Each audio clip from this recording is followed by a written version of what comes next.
मुबैना audio leak में बुशरा बीबी वाज़ेह तौर पर अपनी नंदों के रवैये से सख्त नाला लग रही हैं। उनका ये कहना था कि उन्होंने मुनासिब नहीं समझा कि वो चेयरमैन पीटीआई की बहनों से ज्यादा बात करें। उन्होंने अपनी नंदों के सरदार लतीफ खोसा के दफ्तर जाने पर शदीद एतराज करते हुए कहा कि तीनों को क्या जरूरत थी कि आपके दफ्तर पहुंच जाएं। बल्कि वहाँ तो हमारा मसला पड़ गया क्योंकि कोई उनकी बहनें भी साथ थी, तो हमारी बल्कि अच्छी खासी वहाँ पे मसला पड़ गया था। अच्छा। तो वो जी वहाँ काफी सारा इशू खड़ा हो गया था। मैं हैरान रह गई थी। फिर मैंने ज्यादा मुनासिब समझा ही नहीं कि मैं उन लोगों से ज्यादा बहनों से बात करूं। उन्होंने कहा कि जी उसने हमारे से इतनी बदतमीजी की है कि हम सोच नहीं सकते थे कि किसी की हिम्मत हो इतनी।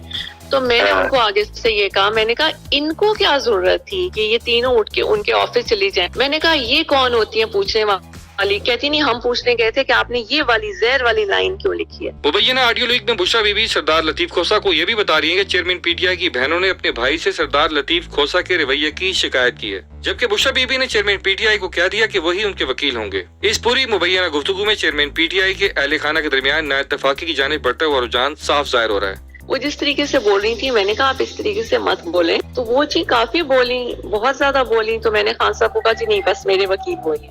तो मैं फिर उठ के आ गई। वो पता नहीं उनको क्या प्रॉब्लम है। मैंने कहा इनकी आपस में लड़ाइयाँ शुरू हो जाएंगी। फिर मैं खामोश ही हो गई। जी मैं बदतमीजी करने वाला हूँ ही नहीं। मैंने जरूर ये कहा है कि देखें, बार बार आप प्लीज मत इसको इंसिस्ट करें, आप मुझे आप करने दें। बुशरा बीबी का अपने खिलाफ तोशाखाना केस, तोशाखाना में जाली रसीदों के case, 190 million pound Al-Qadir trust और इद्दत में निकाह के मुकदमात में अदालतों में हाजिरी के दौरान चेयरमैन पीटीआई की बहनों से अक्सर सामना होता रहता है। लेकिन इख्तलाफात इस नौयत के होंगे, ये राज मुबैना ऑडियो के बाद खुलकर सामने आया है। इससे पहले बुशरा बीबी की मुबैना डायरी भी मंजर आम पर आ चुकी है, जिसमें वो चेयरमैन पीटीआई को सियासी डिक्टेशन देते हुए ये तक बता रही हैं कि पीटीआई की सियासी हिकमत अमली किस वक्त क्या और कैसी होगी और कौन कैसे अदलिया, फौज और हुकूमत पर दबाव डालेगा।